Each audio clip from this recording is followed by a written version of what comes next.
UNHQ, co-chairs, members of the Bureau, distinguished delegates, and fellow group representatives, I wish you good morning. I am Imogen Ingram from the Island Sustainability Alliance, CIS, in the Cook Islands, a small island developing state in the Pacific Ocean. On behalf of Indigenous peoples, first, we acknowledge paragraph 17 on the meaningful involvement and active participation of all major groups. Further, we welcome the agreement on paragraph 21 about the importance of Indigenous peoples' participation in achieving sustainable development, recognising the importance of the UN Declaration on the Rights of Indigenous Peoples. We see this paragraph as a positive step towards more fully integrating human rights and sustainable development in the Rio outcomes. Second, Indigenous peoples' abiding survival is supported by our cultures, providing us with social, material and spiritual strength. We are able to sustain sound management of ecosystems and sustainable use of biodiversity when traditional knowledge and governance systems are enhanced and restored. Similarly, we believe that all societies must foster cultures of sustainability and that Rio+20 should highlight the cultural, moral and ethical dimensions as fundamental in the transition to sustainable development.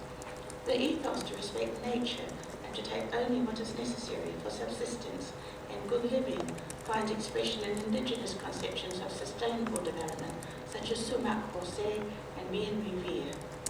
The Rio Political Declaration must strongly support diverse local economies as cornerstones of plural green economies.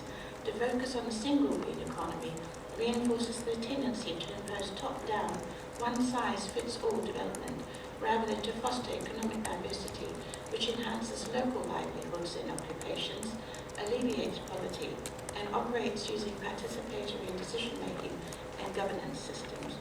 To address the current problems, we call for a multidisciplinary knowledge platform, not limited to science, but valuing diverse knowledge systems.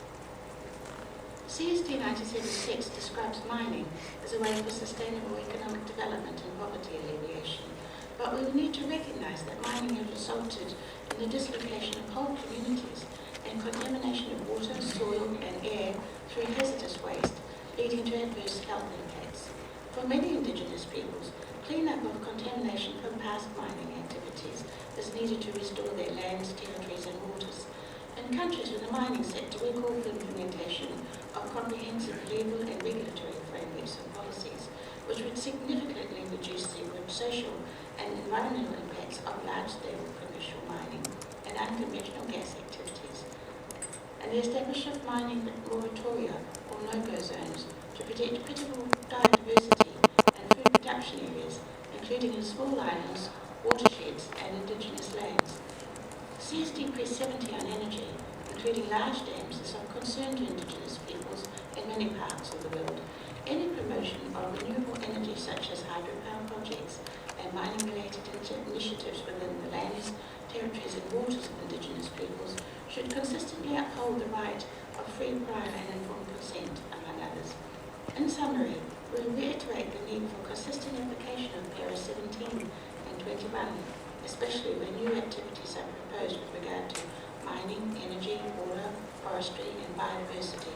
The UN Declaration on the Rights of Indigenous Peoples serves as the minimum international framework to be implemented in relation to the lands, territories and waters of Indigenous peoples, together with other relevant international agreements and commitments. Thank you. Thank you very much, delegates from women, workers and trade unions and Indigenous peoples. We will now have a hopefully very interactive, lively debate on these topics. I've had some requests for the floor from the major groups as well, but I do believe that we will now again give preference to the Bureau members and the member states, since the civil society and major groups have indeed coordinated these statements delivered by one person for the major groups.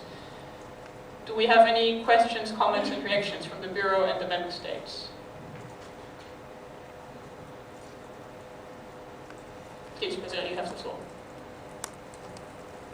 Thank you very much, Madam Chair, it's very heartening to listen to all the points that were brought up, very important points, and we are also very heartened to see the representative of the indigenous peoples hailing from the Cook Islands, small island developing states, whose participation in the conference is very important, since sustainable development is indeed the interest of every single state in this planet. We're also very content to have heard voices as to the proposal contained in, I'm referring to the previous iteration of the outcome document. It was in CST 63 non, the proposal for a global social protection program. We think this is very important. It's a novel idea. Of course, there are a lot of aspects of it to be clarified, and there have been requests from some countries to have more information or more clarity on what that proposal should be. What we are calling for, actually, the G77, in fact, is for the consideration under the UNGA of a global social protection program. So we're not calling for anything revolutionary at the very start. This is something that many countries are already developing. South Africa, for instance, my own country, we're even moving to promoting social environmental protection floors. In my country, an example of that is the forest stipend that we have established. We're very committed to see this, this proposal be retained and advance in the context of what we are calling for, the consideration under the General Assembly. Thank you very much. Thank you very much. The floor is open. Further questions, comments, reactions? Yes, please, you have the floor. Well, in the interest of interactive dialogue and not purporting to represent any particular national position, just a couple of comments. The issue of oil, gas mining, and hydro development was raised, and I think quite appropriately. But it seems to me that there's a balance that needs to be achieved. Certainly part of that balance is a greater adherence to corporate social responsibility. And many, although not all, companies take that very seriously, and that's important. But on the other hand, and this is where the balance comes in, governments need to govern for all their citizenry.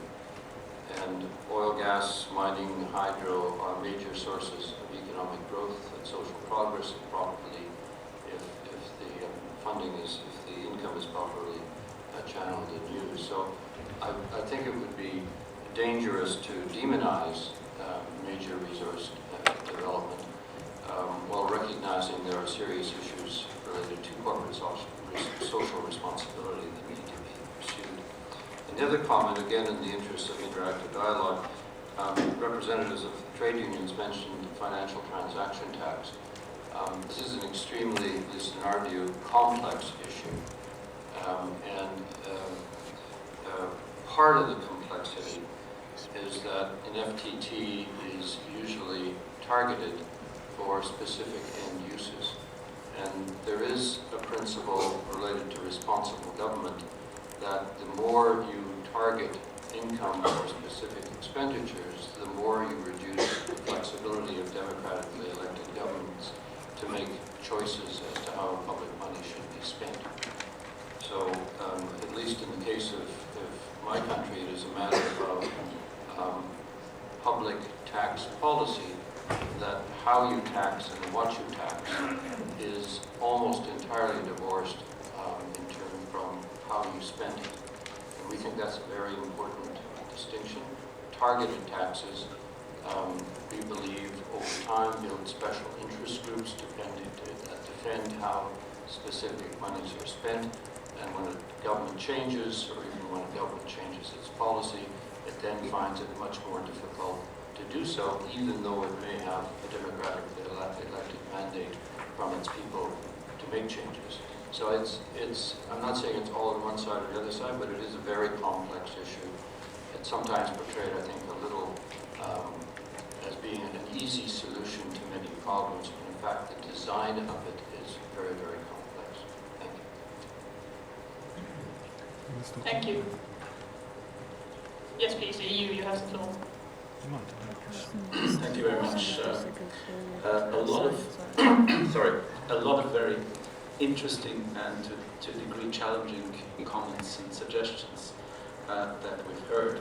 And